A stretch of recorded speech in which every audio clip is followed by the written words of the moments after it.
Hello friends, welcome to GDS education academy. आज की इस वीडियो में हम दोस्तों देखेंगे राजस्थान में जन जागृति और Prajamandal, chapter number 5, class 9th, Rajasthan history. इससे पहले मैंने ऑलरेडी 4 चैप्टर कंप्लीट करवाया हुआ है। जिन लोगों ने उन वीडियो को ना देखा हो, वो मैंने लिंक डिस्क्रिप्शन में दिया, आप उसे जाकर देख सकते हैं, जो कि आपके एग्ज़ाम्स के लिए, रीट एग्ज़ाम्स या फिर आरपीएससी एग्ज़ाम्स के लिए मोस्ट इंपॉर्टेंट है। राजस्थान में जितने भी क्वेश्चन होते हैं दोस्तों हिस्ट्री से रिलेटेड, आपको इन्हीं चैप्टर्स में से देखने को मिलेंगे। तो आप एक बार जाके उसे ज़रूर देख लीजिएगा। और जो लोग हमारे चैनल पर पहली बार आए दोस्तों, हमारे चैनल को सब्सक्राइब कर लीजिए और बेल आइकन को दबाना ना भूलें, ताकि जैसे मैं नेक्स्ट वीडियो अपलोड करूँ आपके नोटिफिकेशन जल्द से जल्द पहुँचे। चलिए आज की वीडियो स्टार्ट करते हैं। चैप्टर नंबर 5, राजस्थान में जन जागृति और प्रजामंडल। 1857 ईस्वी का प्रथम स्वाधीनता संग्राम सफल नहीं हो पाया, परंतु जनता में नव चेतना व जागृति की भावना अवश्य उत्पन्न हो गई। इसके लिए निम्नलिखित कारण उत्तरदायी थे। पहला, राजस्थान के संस्कृति एवं ऐतिहासिक वैभव की आत्मानुभूति जब हिंदी, गुजराती, बांग्ला साहित्य से राजस्थानी चरित्रों के बारे में हुई, तब जनता अपनी प्राचीन गौरव के प्रति सहज हो उठी। आर्य समाज की शाखाओं ने भी राजस्थान में स्वतंत्रता के प्रति विचारों को फैलाकर राष्ट्रीय चेतना प्रज्वलित की। राजनीतिक जागृति की भावना को विकसित करने के लिए स्वामी दयानंद सरस्वती और स्वामी विवेकानंद जी का महत्वपूर्ण योगदान रहा। साहित्य और पत्रकारिता ने भी राष्ट्रीय भावना को जगाया। बंकिम चंद्र चटर्जी के वंदे मातरम गान से राजस्थान गूंज उठा। तो ये इंपॉर्टेंट टॉपिक है दोस्तों, याद रखिएगा इसे। वंदे मातरम गान किसने गाया? बंकिम चंद्र चटर्जी ने। राजस्थान समाचार, देश हितैषी, परोपकार आदि समाचार पत्रों ने राष्ट्रीय भावना की जागृति में महत्वपूर्ण सहयोग दिया। उदयपुर से सज्जन कृति सुधारकर तथा अजमेर से अंग्रेजी साहित्य राजस्थान टाइम्स का सन 1885 में प्रकाशन हुआ। अखबारों के माध्यम से लोगों में राष्ट्रीय और राजनीतिक चेतना का उदय हुआ।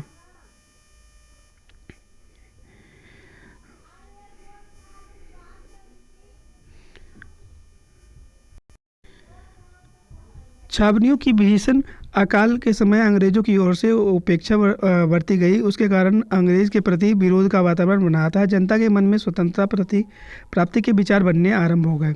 एडवर्ड सप्तम के राज्यारोहण समारोह के समय उदयपुर के महाराणा फतेह सिंह को आमंत्रित किया गया।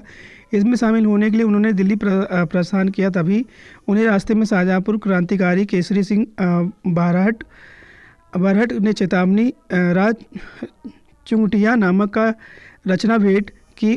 उससे उनके आत्मसम्मान की भावना जागी और उन्होंने दिल्ली दरबार के समारोह में शामिल न होने का निश्चय किया। महाराजा के इस कार्य से राजस्थान की जनता में एक नव चेतना की लहर दौड़ उठी। अंग्रेजों की आर्थिक नीतियों के कारण राजस्थान और आर्थिक जीवन अस्त व्यस्त हो गया। बेरोजगारी की स्थिति उत्पन्न हो गई और असंतोष का वातावरण उत्पन्न हो गया। 1885 में भारतीय राष्ट्रीय कांग्रेस की स्थापना हुई। 1887 में गवर्नमेंट कॉलेज अजमेर के छात्रों ने कांग्रेस कमेटी का गठन किया। आगे चलकर जनता में राष्ट्रीय भावना उत्पन्न हो गई, जो निरंतर बलवती होती गई। 1888 ईस्वी में कांग्रेस के इलाहाबाद अधिवेशन में अजमेर के गोपीनाथ माथुर, किशनलाल और हरबिलास शारदा राजस्थान के प्रतिनिधि बनकर गए। 1918 ईस्वी में दिल्ली में आयोजित कांग्रेस अधिवेशन में राजस्थान के कई व्यक्तियों ने भाग लिया, जिसके परिणाम स्वरूप इसका संपर्क ब्रिटिश भारत और अन्य राज्यों के नेताओं से हुआ। इस अधिवेशन के बाद गणेश शंकर विद्यार्थी, विजय सिंह पाठक और जमनालाल बजाज, चांदकरण शारदा, गिरधर शर्मा, स्वामी नरसिंह देव, सरस्वती आदि के प्रयत्नों से राजपूताना मध्य भारत साथ नामक एक राजनीतिक संस्था की स्थापना दिल्ली के चंदेली चौक स्थित मारवाड़ी पुस्तकालय में हुई। बाद में कांग्रेस ने नागपुर अधिवेशन 1920 के समय यह कांग्रेस की सहयोगी संस्था मान ली गई।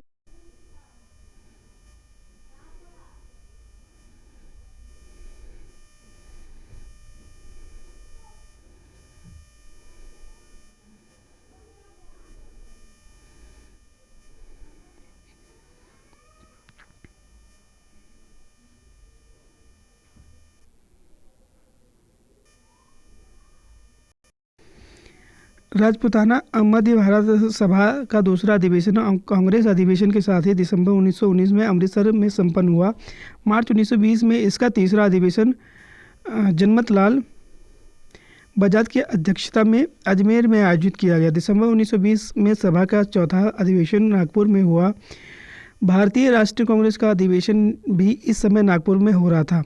सभा के अध्यक्ष नरसिंह चिंतामणि केलकर निर्वाचित हुए थे, किंतु कुछ कारणों से नागपुर नहीं पहुंच पाए। अतः जयपुर के गणेश नारायण सोमनी को सर्वसम्मानित से सभापति चुना गया। अधिवेशन में एक प्रदर्शनी भी लगाई गई जिसमें राजस्थान के कृषकों की दयनीय स्थिति दर्शाई गई थी। राजस्थानी जनता का आह्वान अब कांग्रेसी नेताओं तक पहुंचा। राजस्थान के नेता के दबाव के कारण कांग्रेस ने एक प्रस्ताव पारित किया जिसमें राजस्थान के राजाओं से यह आग्रह किया गया था कि वे अपनी प्रजा को शासन में भागीदारी बनाएं।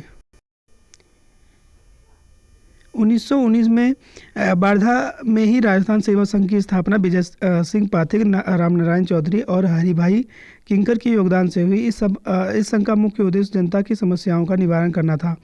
इसका दूसरा ध्येय जागीरदारों और राजाओं का अपनी प्रजा के साथ सौहार्दपूर्ण संबंध स्थापित करवाना था। इस संघ के माध्यम से राजस्थान में राजनीतिक चेतना का प्रसार हुआ। धीरे धीरे बूंदी, जयपुर, जोधपुर, सीकर, खेतही, कोटा आदि स्थान पर संघ की शाखाएं खोली गई। राजस्थान सेवा संघ ने बिजौलिया और बैंकों के किसान आंदोलन, सिरोही और उदयपुर में भील आंदोलन के मार्गदर्शन किया।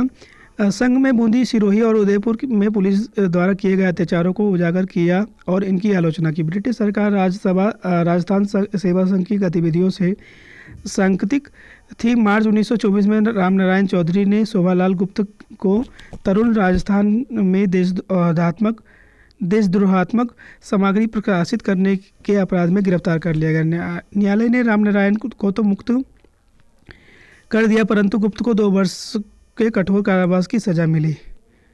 1924 ईस्वी में मेवाड़ के राज्य सरकार द्वारा पथिक को कैद किए जाने के बाद वे सेवा संघ के पदाधिकारियों व सदस्यों के परस्पर मतभेद शुरू हो गए। सैन्य मतभेद की खाई चौड़ी होती गई। परिणाम स्वरूप 1928 से 29 तक राजस्थान सेवा संघ पूर्णतः प्रभावित हो गया।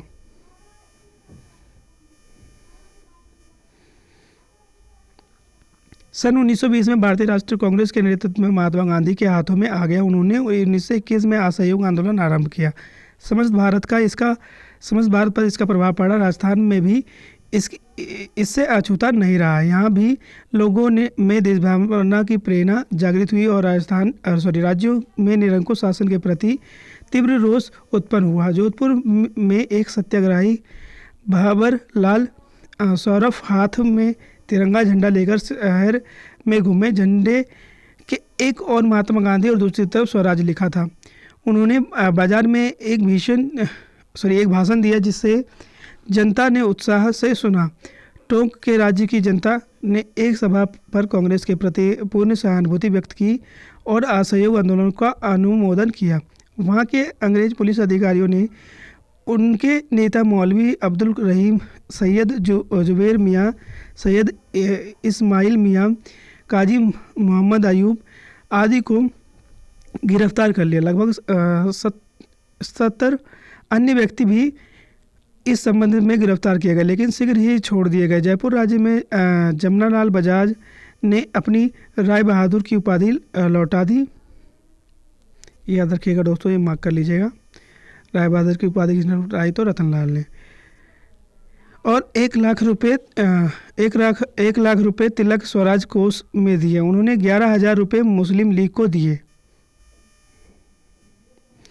उन्हें अखिल भारतीय कांग्रेस कमेटी की कार्यकारिणी का सदस्य बनाया गया। इसके बाद वे गांधी जी के बहुत निकट आ गए। बजाज के प्रति प्रेरित होकर राजस्थान के दूसरे व्यापारियों ने भी इस आंदोलन के दौरान कांग्रेस को आर्थिक सहायता दिया। बीकानेर में राजनीतिक जागृति अपेक्षाकृत देरी से हुई। धीरे धीरे यहाँ भी ब्रिटिश प्रांतों में चल रहे असहयोग आंदोलन का प्रभाव पड़ने लगा और जनता में रियासती शासन के प्रति असंतोष फैलना आरंभ हो गया। सन 1921 में बीकानेर में मुक्ता प्रसाद वकील आदि ने विदेशी कपड़ों की होली जलाई और खादी पहनने का व्रत लिया। बीकानेर में खादी भंडार भी खोला गया। वो अनेक स्थानों पर जनता में जागृति लाने के उद्देश्य से पुस्तकालय और वाचनालय खोले गए।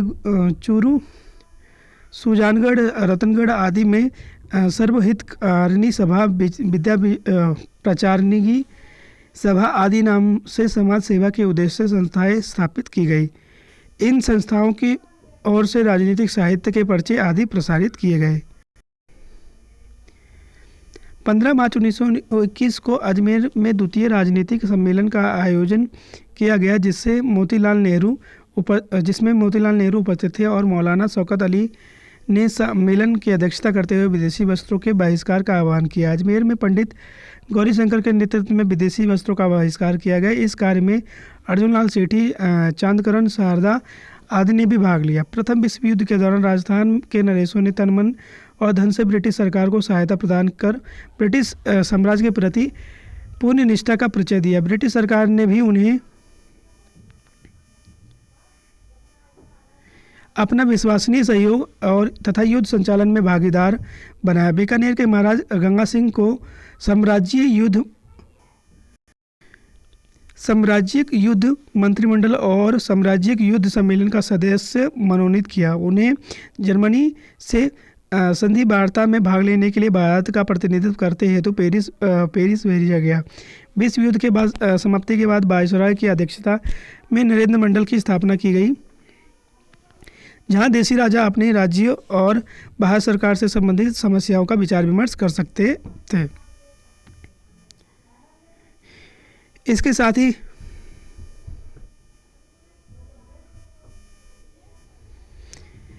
साथ ही ब्रिटिश सरकार द्वारा देशी राजाओं को संकेत दिया कि राष्ट्रवादी, मध्यवर्गीय लोग, किसान, मजदूर आदि समाज के निम्न स्तर की उभरती शक्ति ब्रिटिश सरकार और देशी नरेशों के लिए समान रूप से अशांति और खतरा उत्पन्न करने के कारण बन सकती है। ब्रिटिश प्रशासकों ने मेवाड़ के बिजौलिया ठिकाने में किसान पंचायतों की स्थापना पर गौर किया और उनकी आत्मनिर्भरता की तुलना रूसी सोवियत से की। बिजौलिया किसान आंदोलन के सूत्रधार पाठक को बोल्शेविक विप्लववादी कहा। इस एक बार फिर समान हितों की बात कहकर देशी राज्यों का सहयोग प्राप्त करने का प्रयास किया गया। देशी राज्यों का अस्तित्व ब्रिटिश सत्ता के साथ जुड़ा हुआ था, इसलिए राजस्थान के राजाओं ने असहयोग आंदोलन को अपने अस्तित्व के लिए खतरा समझा।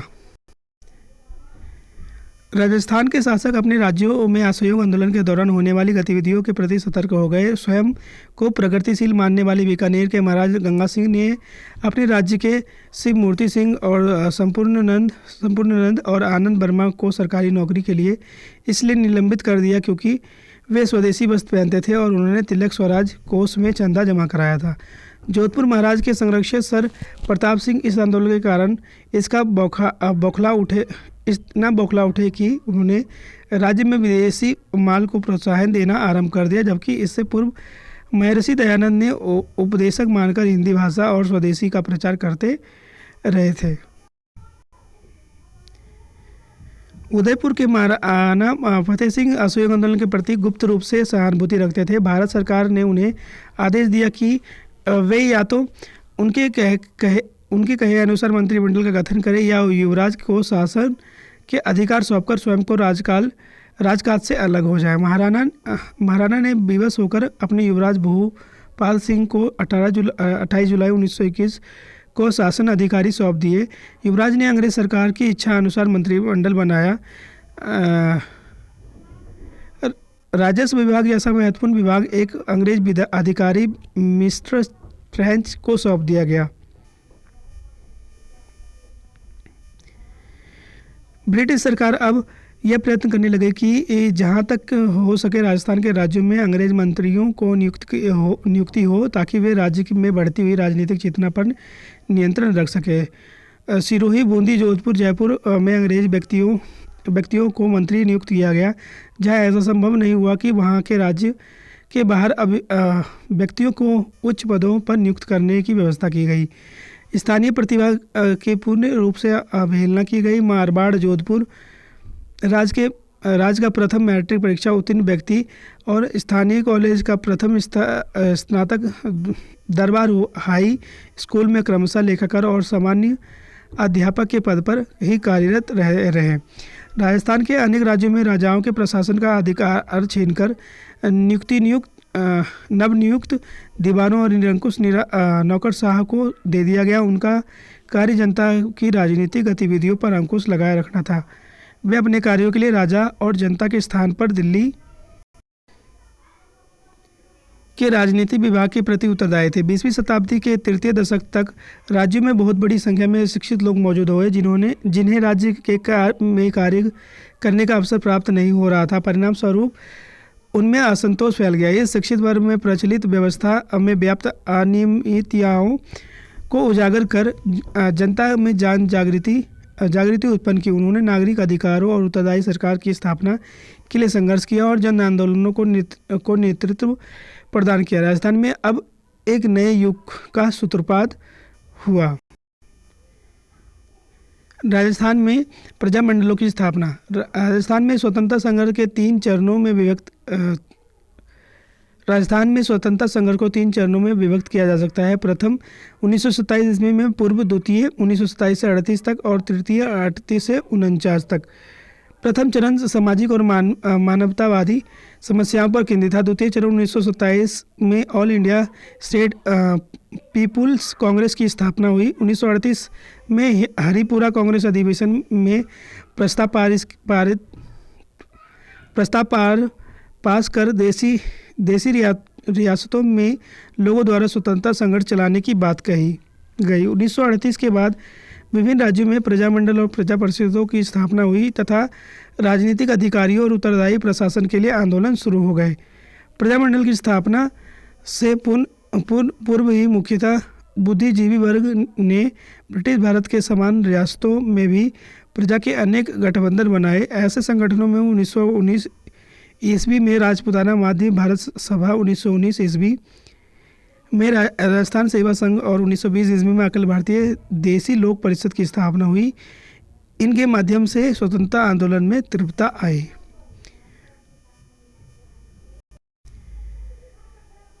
प्रजामंडलों की स्थापना। सर्वप्रथम प्रजामंडलों की स्थापना 1931 में जयपुर में की गई, परंतु इसने राजनीतिक में प्रवेश 1938 में किया। मारवाड़ में प्रजामंडल की स्थापना 1934 में हुई और कोटा प्रजामंडल की स्थापना 1938 में हुई। इसी वर्ष उदयपुर में मेवाड़ प्रजामंडल व अलवर में अलवर राज्य प्रजामंडल की स्थापना की गई। 1939 में भरतपुर में भी इसकी स्थापना हो गई। बूंदी में प्रजामंडल की स्थापना कोटा से 6 वर्ष बाद 1944 में की गई। 1945 में जैसलमेर प्रजामंडल की स्थापना की गई। 1933 में सिरोही लोक परिषद की स्थापना बम्बई में की गई और बीकानेर में लोक परिषद की स्थापना 1936 में की गई। जोधपुर में जन आंदोलन। राजस्थान का जन आंदोलन सर्वप्रथम जोधपुर से प्रारंभ हुआ। इम्पोर्टेंट है, मार्क कर लीजिएगा। जोधपुर में सबसे पहले जन आंदोलन स्टार्ट हुआ था। जनवरी 1938 में ईस्वी में नेताजी सुभाष चंद्र बोस जोधपुर आए और उन्होंने लोगों से त्याग और बलिदान के लिए सदैव तत्पर रहने के लिए आह्वान किया। द्वितीय महायुद्ध में जब अंग्रेजों ने देसी राज्यों से परामर्श किए बिना ही देसी राज्यों को युद्ध में ढकेल दिया तो मारवाड़ के लोक परिषद में इसके विरोध में आवाज़ उठाई गई। जब ब्रिटिश प्रांतों ने कांग्रेस के मंत्रिमंडलों ने अपना रोष बताते हुए पद से त्यागपत्र दिए तो जोधपुर के जन नारायण व्यास ने भी सलाहकार परिषद से इस्तीफा दे दिया। इस कारण भारत में 29 मार्च 1940 ईस्वी को लोक परिषद को गैर कानूनी संस्था घोषित कर दिया गया और अनेक नेताओं को जेल में डाल दिया गया। छात्रों ने भी इस आंदोलन में सक्रिय भाग लिया। इसमें प्रमुख थे जगदीश लाल, जोरावर मल और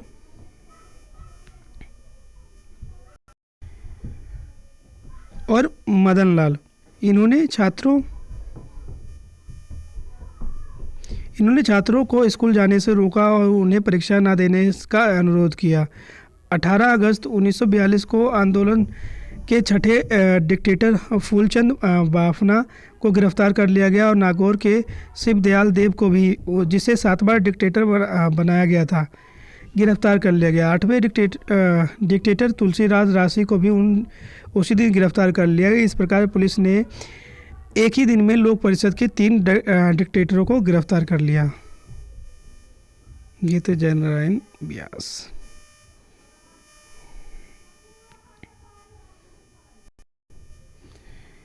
मारवाड़ की स्त्रियों ने भी आंदोलन में महत्वपूर्ण योगदान दिया। 18 अगस्त 1942 को 5 स्त्रियों ने कुल स्कूली छात्रों के साथ मिलकर ब्रिटिश विरोधी नारे लगाते हुए प्रभात फेरी निकाली। शीघ्र ही भीड़ इकट्ठी हो गई और घुड़सवार पुलिस को रोकने के उद्देश्य से स्त्रियां सड़क पर लेट गई। क्रुद्ध जनता ने पुलिस को बुरा भला कहा और उस पर पत्थर फेंके। इनमें रामदेवी, कृष्ण कुमारी, अचलेश्वर प्रसाद की पत्नी और दयावंती रामचंद्र पालीवाल की पत्नी शामिल थे।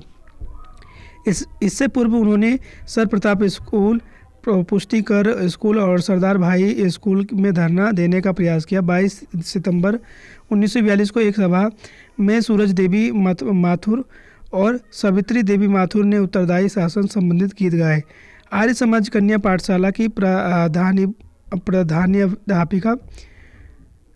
अध्यापिका ने इस सभा में एक जोशीला भाषण दिया। बाद में सार्वजनिक मांग पर 1944 ईस्वी में जोधपुर राज्य व्यवस्थापिका सभा की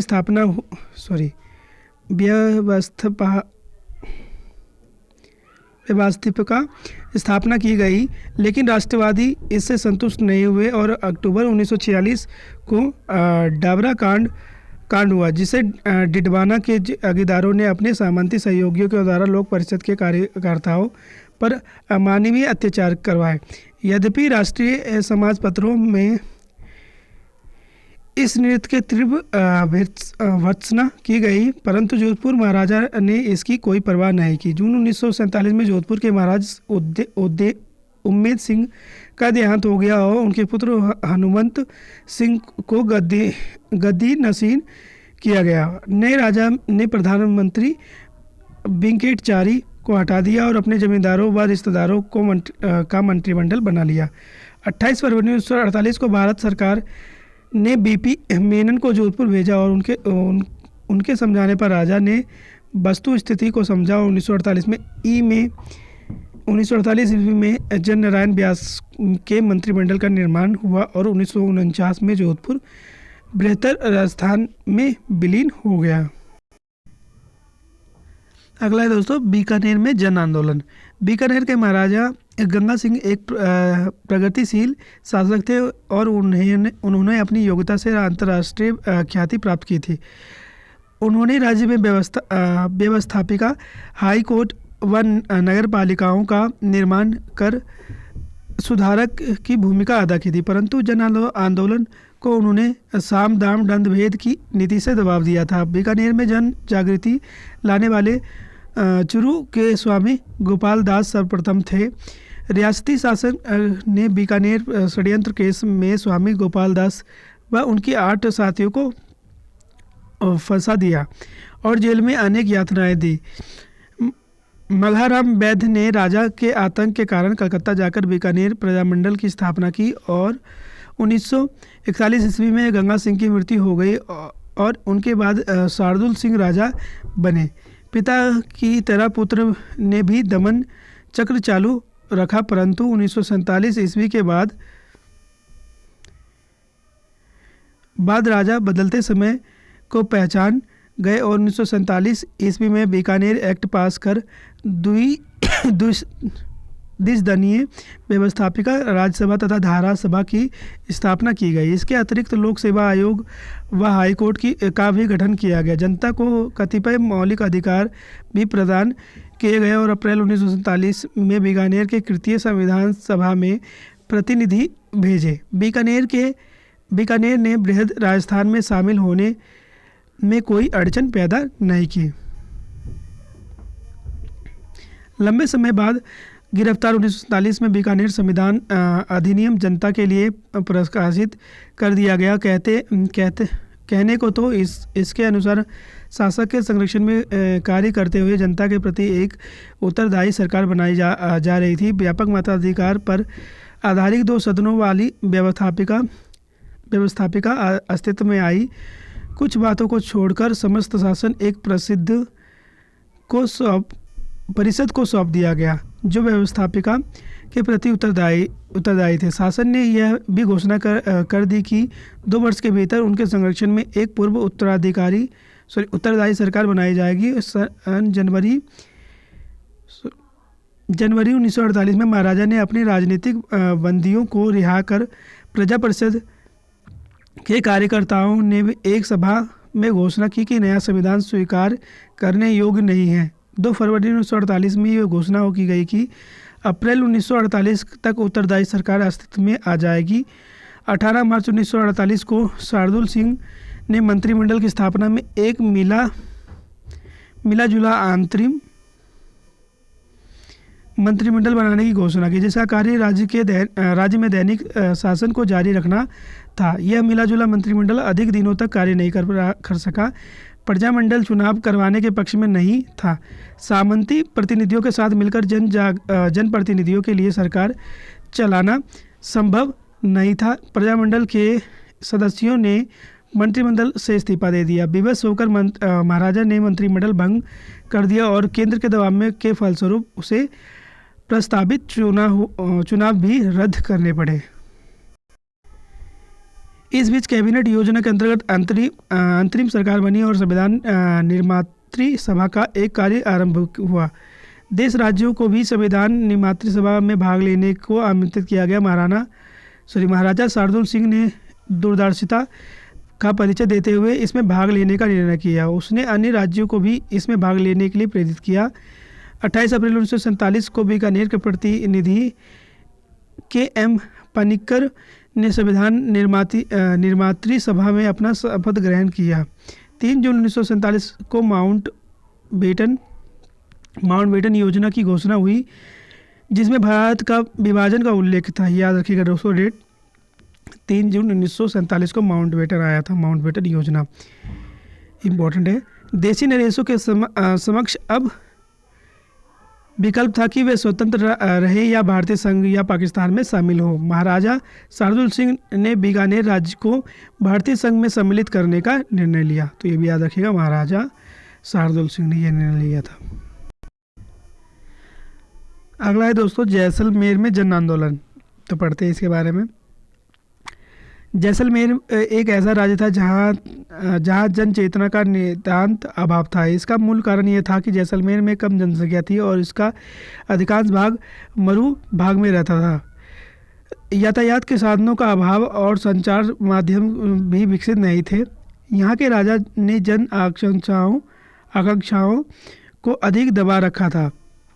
यही कारण था कि पहला समाचार पत्र विजय 1920 ईस्वी में प्रारंभ हुआ। याद रखिएगा ये है दोस्तों, विजय समाचार पत्र। और 1932 ईस्वी में माहेश्वरी समाज नवयुवक मंडल का गठन किया गया। राजा ने इस पत्र पर प्रतिबंध लगाकर उसे मंत्री को जेल में डाल दिया। सागरमल गोपा भी ऐसे पहले व्यक्ति थे जिन्होंने निरंकुश शासक के विरुद्ध जनता में जागृति पैदा की, परंतु रियासती शासक के आतंक व अत्याचार के शिकार हुए। सागरमल अपनी व्यवस्था का वितान निरंतर जननारायण व्यास, शेख अब्दुल्ला और जवाहरलाल नेहरू को भेजते रहे। सागरमल गोपा को 4 अप्रैल 1946 को जेल में ही जलाकर मार दिया गया। इसके बाद मीठालाल व्यास ने जैसलमेर प्रजामंडल की स्थापना का साहस किया, परंतु राजा के आतंक से बचने के लिए इनकी स्थापना जोधपुर में की गई। 28 मई को जन नारायण व्यास व मीठालाल ने जैसलमेर में जुलूस निकाला और एक विशाल आम सभा का आयोजन किया। इसके पश्चात जनसभा को नहीं दबाया जा सका। अंत में जैसलमेर भी वृद्ध स्थान में शामिल हो गया। अगला है दोस्तों मेवाड़ में जन आंदोलन। मेवाड़ राज्य जन जागृति का सूत्र पहले से ही बिजौलिया सत्याग्रह और बेंगू किसान आंदोलन के रूप में हो चुका था। अप्रैल 1938 में माणिक्य लाल वर्मा और मेवाड़ प्रजा मंडल की स्थापना की। मेवाड़ के तत्कालीन प्रधानमंत्री धर्मनारायण ने इसे गैर कानूनी संस्था घोषित किया और माणिक्य लाल वर्मा को मेवाड़ छोड़कर चले जाने का आदेश दिया। इस पर माणिक्य लाल वर्मा अजमेर चले गए और अपनी गतिविधियों का संचालन वहां रहकर करने लगे। लेकिन मेवाड़ की सरकार ने फरवरी 1939 में माणिक्यलाल वर्मा को देवली में जबरदस्ती उठा लिया और उन्हें यातनाएं ही नहीं दी, अपितु मुकदमा चलाकर जेल में डाल दिया गया। फरवरी 1941 में प्रजामंडल पर से प्रतिबंध हटा दिया गया। नवंबर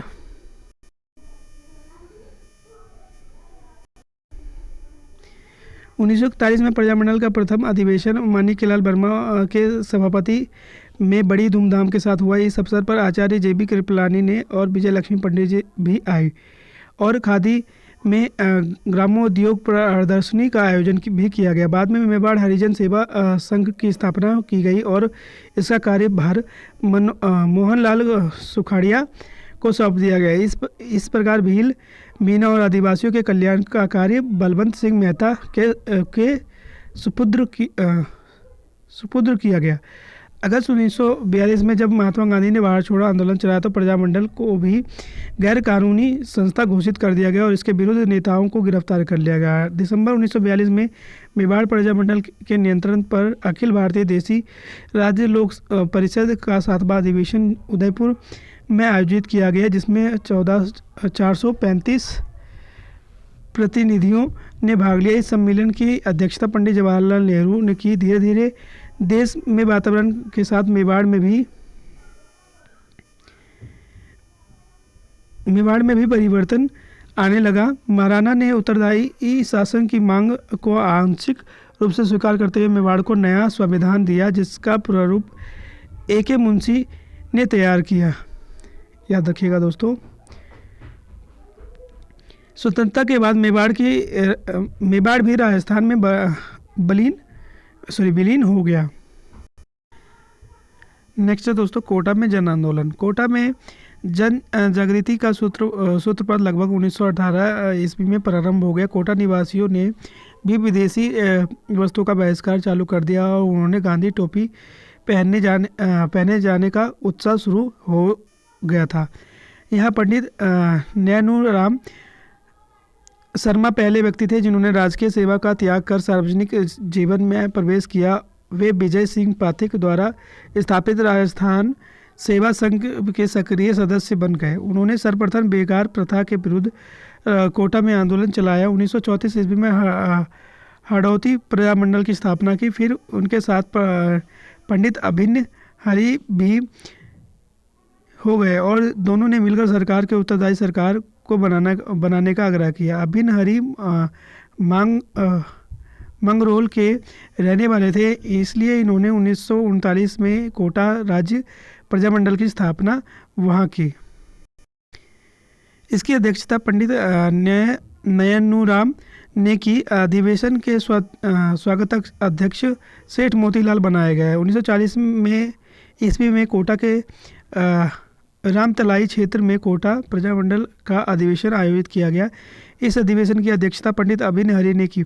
इस सम्मेलन में विजय सिंह पाठक भी भाग लेने आए थे। कोटा प्रजामंडल की गतिविधियों को उस समय गहरा धक्का लगा जब पंडित नैनूराम की अज्ञात लोगों ने हत्या कर दी और इसमें पंडित अभिन्न हरि पर प्रजामंडल का पूरा भार आ गया। 1942 में भारत छोड़ो आंदोलन के समय पंडित अभिन्न हरि ने आंदोलन छेड़ दिया।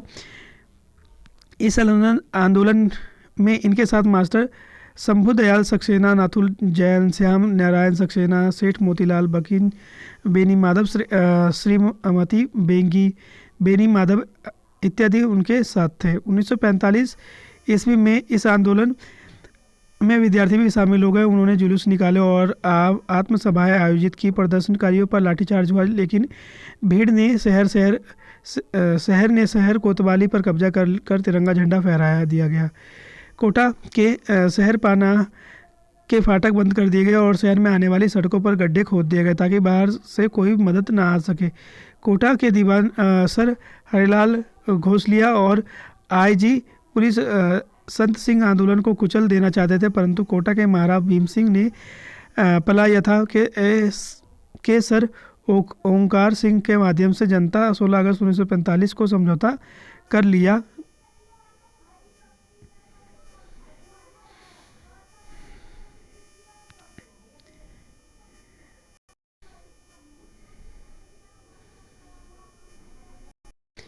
बाद में प्रधानमंत्री आईजी पुलिस ने दबाकर दरबार ने हटा दिया। इस आंदोलन के बाद प्रजामंडल के झंडे के नीचे कोटा के सामंत, नागरिक, किसान, मजदूर और छात्र सब आ गए। जब देश आज़ाद हुआ तो कोटा महाराज भीम सिंह ने राजस्थान के विलीनीकरण की प्रक्रिया में महत्वपूर्ण योगदान दिया और इसी कारण वे पूरे राजस्थान में उप राज प्रमुख बन गए। नेक्स्ट है दोस्तों आपका बूंदी जाना। बूंदी में भी कोटा की भांति राजनीतिक जागृति के लक्षण पहले से ही दिखाई दे रहे थे। विजय सिंह पाठक और रामनारायण चौधरी ने कर वृद्धि और बेगार के विरुद्ध आंदोलन की प्रारंभ किया। पुलिस ने किसानों पर अपना दमन चक्र चालू किया और नमाना ग्राम में बहुत बार अत्याचार किए, जिससे आंदोलन में और तेजी आ गई। बूंदी के महाराव ईश्वरी सिंह ने आंदोलन को दबाने का भरसक प्रयत्न 1931 में कांतिलाल अध्यक्षता में बूंदी महाप्रताप प्रजामंडल की स्थापना की गई। 1936 ईस्वी में सरकार ने राजस्थान समाचार पत्र के प्रकाशन पर पाबंदी लगा दी, लेकिन कांतिलाल और नित्यानंद ने इसकी परवाह नहीं करते हुए प्रशासकीय सुधार की मांग 1937 में ईस्वी में प्रजामंडल के अध्यक्ष ऋषि दत्त मेहता को 3 वर्ष के लिए राज्य से निष्कासित कर दिया गया। परंतु जब वे 1941 में वापस बूंदी आए तो उन्होंने फिर आंदोलन प्रारंभ किया। 1942 ईस्वी में उन्होंने वज्र सुंदर शर्मा के साथ लेकर आंदोलन छेड़ दिया। उस समय की मांग के अनुसार महाराव ईश्वरी सिंह ने भी परिवर्तन आया। उन्होंने संविधान निर्मात्री सभा की नियुक्ति कर दी। भारत आज़ाद होने पर बूंदी भी बृहत राजस्थान में विलीन हो गया। नेक्स्ट है दोस्तों आपका जयपुर में जन आंदोलन। जयपुर में जन जागृति के कार्य का श्री गणेश अर्जुन लाल सेठी ने किया। उनके बाद जमुना लाल बजाज ने 1927 में चरखा संघ की स्थापना की। 1931 में कपूर चंद पाटनी ने जयपुर प्रजामंडल की स्थापना की। प्रारंभ में इसका कार्य समाज सुधारक ही रहा। बाद में पंडित हीरालाल शास्त्री और चिरंजी लाल अग्रवाल, कपूर चंद पाटनी और दौलत मल भंडारी को भी गिरफ्तार कर लिया गया। इसके विरोध में जयपुर शहर में इनके दमन चक्र की भर्त्सना की गई। आखिर सरकार प्रजामंडल के नेताओं से बातचीत करने के लिए तैयार हो गई और अगस्त 1939 ईस्वी को दोनों पक्ष में समझौता हो गया, जिसके परिणाम स्वरूप या फलस्वरूप प्रजामंडल को मान्यता मिली और सेठ जमुना लाल बजाज व अन्य कार्यकर्ताओं को रिहा कर दिया गया।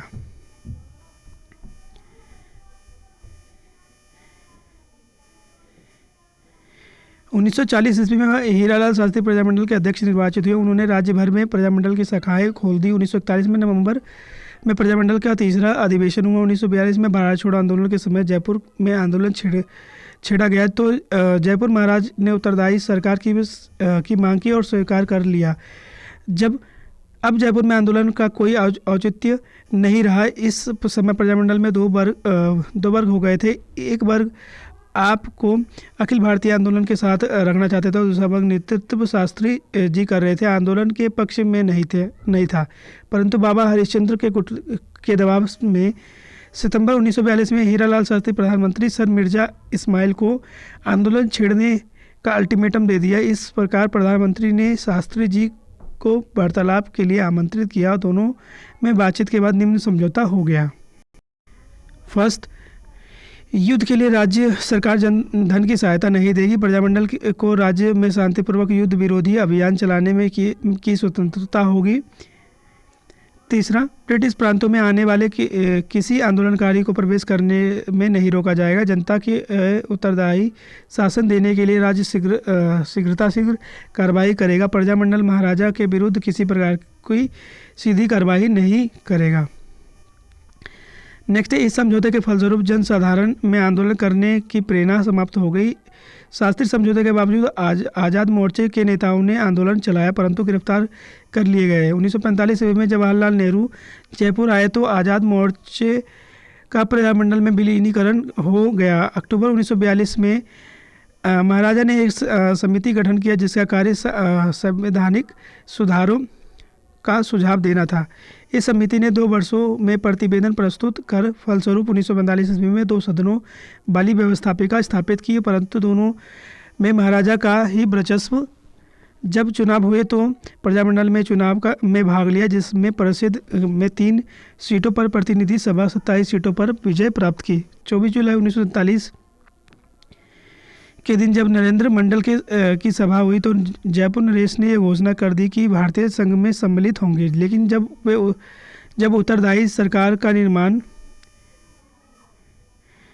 किया गया तो उसमें प्रजामंडल का केवल एक ही सदस्य लिया गया। जनता के दबाव पर मंत्रिमंडल का विस्तार किया गया, जिसमें हीरालाल शास्त्री को मुख्यमंत्री बनाया गया और देवी शंकर तिवाड़ी, दौलतमन भंडारी और टीकाराम पालीवाल को मंत्री बनाया गया। 30 मार्च 1949 को जयपुर का राजस्थान संघ में विलीनीकरण हो गया और उत्तरदायी सरकार की स्थापना की गई। महाराजा मानसिंह को राजस्थान का राज प्रमुख बनाया गया। महाराणा उदयपुर को महाराज प्रमुख और कोटा महाराव को उप राज प्रमुख बनाया गया। अब नेक्स्ट है दोस्तों आपका अलवर में जन आंदोलन। अलवर राज्य की जनता में जागृति लाने के लिए कार्य पंडित हरिनारायण शर्मा ने किया। उन्होंने अस्पृश्यता निवारण संघ, वाल्मीकि संघ तथा आदिवासी संघ की स्थापना की, खादी का प्रचार किया और आम जनता में जागृति पैदा करने का प्रयास किया। जब मार्च में 1933 में ब्रिटिश सरकार ने अलवर के महाराजा जयसिंह को गद्दी से उतार कर उन्हें मनोनीत एक जागीरदार के पुत्र तेज सिंह को गद्दी पर बिठा दिया तो इसके विरोध में जनता ने एक आम सभा आयोजित की। राज्य सरकार ने हरिनारायण शर्मा, कुंज बिहारी लाल, मोतीलाल और अन्य नेताओं को गिरफ्तार कर लिया। 1938 ईस्वी में अलवर राज्य प्रजामंडल की स्थापना हुई। अन्य प्रजामंडलों की भांति अलवर प्रजामंडल ने भी उत्तरदायी सरकार की मांग की और आंदोलन चालू किया। 1940 ईस्वी में राज्य द्वारा युद्ध कोष के लिए धन एकत्रित करने का प्रजामंडल ने विरोध किया। इस पर हरिनारायण शर्मा और उनके सहयोगी मास्टर भोलानाथ को गिरफ्तार कर लिया गया। आम जनता ने इसका विरोध किया और भारत छोड़ो आंदोलन में प्रजामंडल ने आंदोलन किया। जनवरी 1944 में भवानी शंकर वर्मा की अध्यक्षता में प्रजामंडल का पहला अधिवेशन हुआ, जिसमें उत्तरदायी सरकार की मांग को दोहराया गया। फरवरी 1946 में उत्तरदायी सरकार बनाने के लिए प्रजामंडल आंदोलन छेड़ दिया गया और कई गिरफ्तारियां दी। इसके पश्चात जून 1946 में प्रजामंडल ने किसानों के समर्थन से आंदोलन किया। प्रजामंडल सरकार में टकराव 1947 ईस्वी में भी चलता रहा। अलवर में सांप्रदायिक दंगे हुए, इसके लिए अलवर के दीवान NV खरे को उत्तरदायी ठहराया गया और सरकार को यह संदेश था कि महात्मा गांधी की हत्या में खरे में मिली भगत थी, अतः खरे को दिल्ली में रहने के आदेश दिए गए। मार्च 1948 में अलवर राज्य का मत्स्य संघ में विलय हो गया।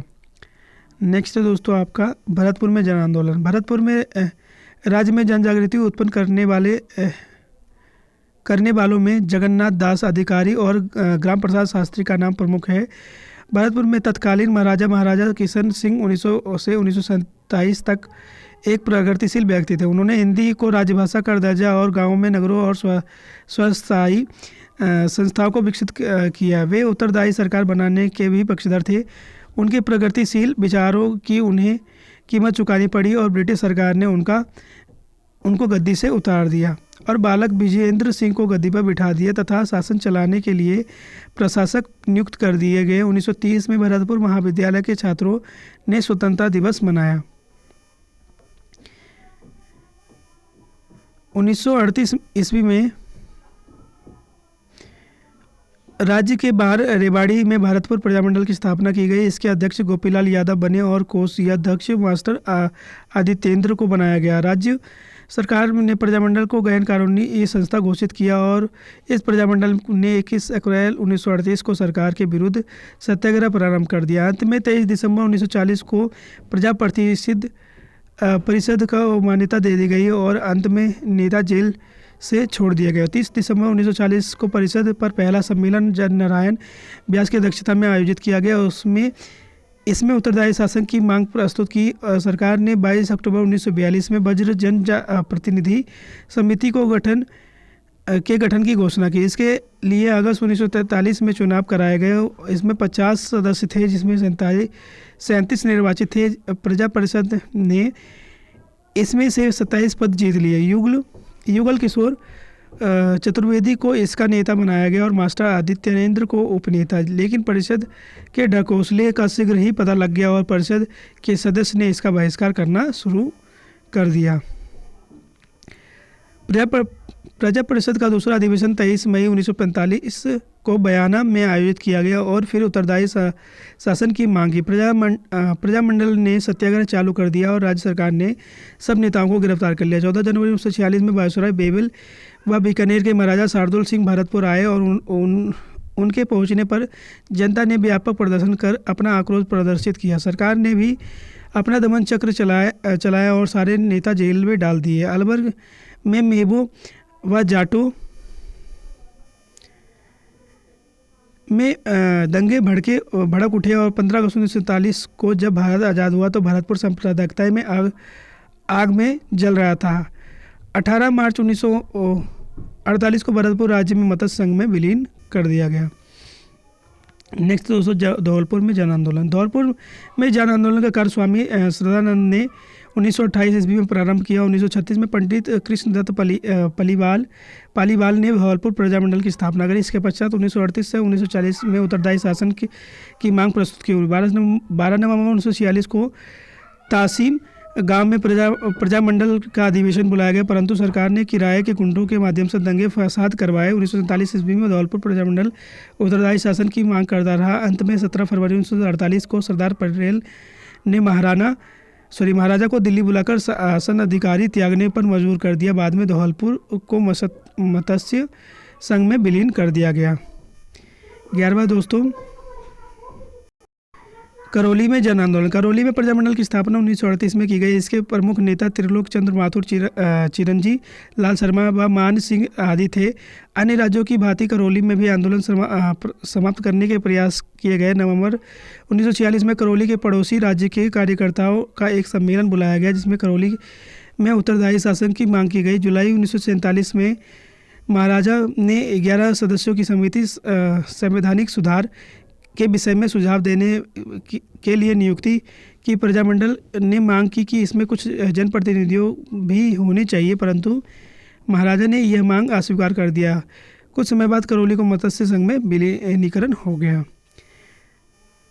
लास्ट आंदोलन है दोस्तों, अन्य राज्यों में जन आंदोलन। राजस्थान के अनेक राज्य ऐसे थे जहां राजनीतिक चेतना का विकास 20वीं सदी के दूसरे व तीसरे दशक में हुआ। उनमें से बांसवाड़ा, डूंगरपुर, प्रतापगढ़, सिरोही, शाहपुर, टोंक, कुशलपुर, झाड़वाड़ा राज्य ऐसे राज्य थे जहां राजा स्वयं प्रगतिवादी थे और उन्होंने अनेक कदम ऐसे उठाए जिससे जन चेतना में वृद्धि हुई। बांसवाड़ा और भूपेंद्रनाथ त्रिवेदी, डूंगरपुर में भोगीलाल पांड्या, हरिदेव जोशी, गौरीशंकर आचार्य, शिवलाल कोटलिया, भिखाभाई भील, प्रतापगढ़ में अमृतबल पादके, चुन्नीलाल प्रभाकर, सिरोही में गोकुल भाई भट्ट आदि ने जन चेतना लाने में अथक प्रयास किए। प्रजामंडलों की स्थापना डूंगरपुर के भीललाल पांड्या ने भीलों, चमारों और अन्य पिछड़ी जातियों में शिक्षा जन जागृति लाने का प्रयास किया। सेवा संघ के माध्यम से सामाजिक कुरीतियाँ तथा अंधविश्वासों को दूर किया गया। उन्हीं के प्रयासों से 1945 में डूंगरपुर प्रजामंडल की स्थापना हुई।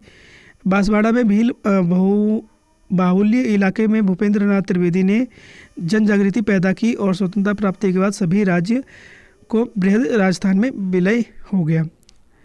प्रजामंडलों का मूल्यांकन।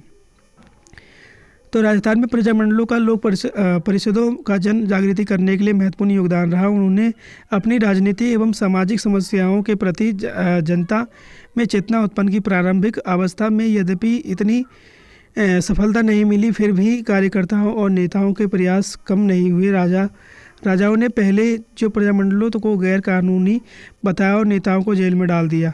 इससे जनता में जागृति पैदा हुई और 1921 में राजाओं नवाबों का केंद्रीय स्तर और नरेंद्र मंडल बनाया गया।